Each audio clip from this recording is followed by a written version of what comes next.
they're blowing up the Constitution in order to target Trump.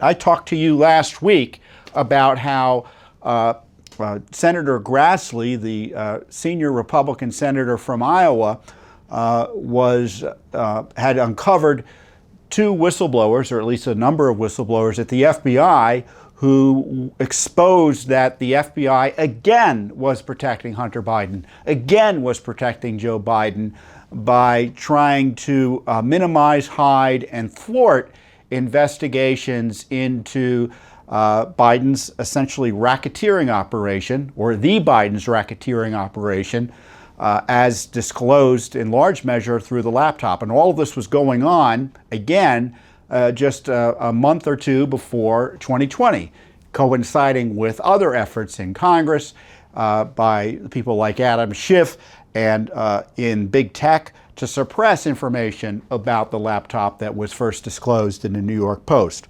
So Grassley blew the whistle on that, and Director Wray, the FBI director who was appointed by President Trump after he fired the corrupt FBI director James Comey, testified before the Senate Judiciary Committee. And he testified as he typically testifies, saying that he's troubled by some information while committing really to no strong action to uphold the rule of law, excusing or suggesting that he's not in a position to comment on the issues that are put before him. So it was a hearing about nothing, practically speaking, unfortunately. And if there was, it wouldn't bother me so much if the Senate or Congress generally would actually hold the FBI accountable after the hearings. I recognize a hearing process is an imperfect way of holding someone accountable.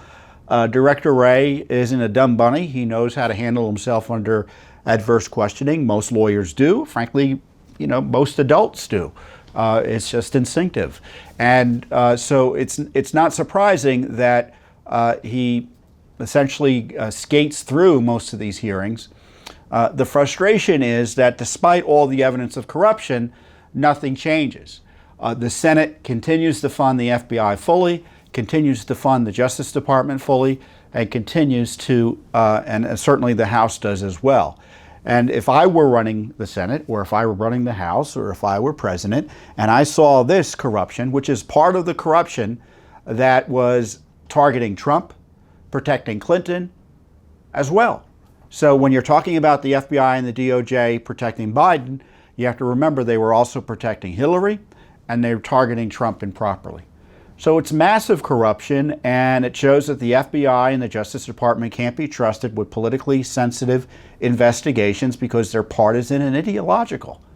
And you see this currently with, again, the targeting of Trump with unprecedented and absurd investigations into whether he was involved in an insurrection or was improperly advocating for the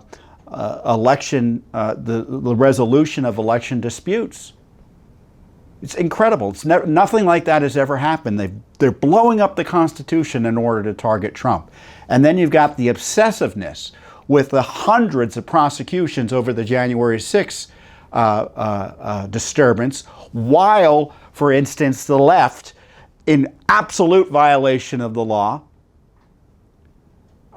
targets and tries to intimidate Supreme Court justices, while the left targets pro-life centers, while the left targets churches.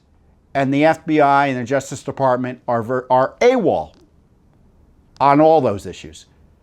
So if you're on the wrong side of the political divide or the ideological divide, you can be sure the FBI and Justice Department will come after you. And Wray did nothing this week to reassure Americans that he is capable of holding his own agency accountable, and that shouldn't be surprising. So this is why Judicial Watch is so essential, because the FBI can't police itself, won't police itself. For instance, the FBI agent who was responsible, according to the whistleblowers, in large measure for some of this suppression to protect Hunter Biden, was posting anti-Trump material on social media. So it wasn't like it was a state secret where this FBI agent's loyalties or politics lay. And what happened? They didn't do anything. They only did something, the FBI did supposedly. They transferred him only after Grassley said something about it in one of these letters to the FBI as a result of the whistleblowers disclosing information to him.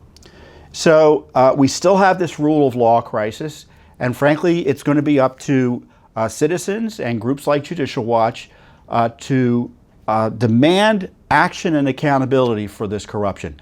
Not only do we need prosecutions of the bad guys, but we need agencies we can trust to do the prosecutions and investigations. Wray's testimony, just to bring you up to date, also disclosed that the FBI field office in Baltimore is on the Hunter case because it's supporting the Delaware U.S. Attorney's Office, which is on the Hunter's case. And as I said on the news this morning, I was on Fox News, well, that's not reassuring. Sending a case like that up to a backwater, practically speaking, as far as the D.C. bureaucracy is, that shows you where the Justice Department is at when it comes to priorities. You have the president's son implicated in criminal activity, and the evidence is overwhelming. The president's also implicated. And what are they doing? They're outsourcing it to under-resourced agencies or offices in Delaware and Baltimore.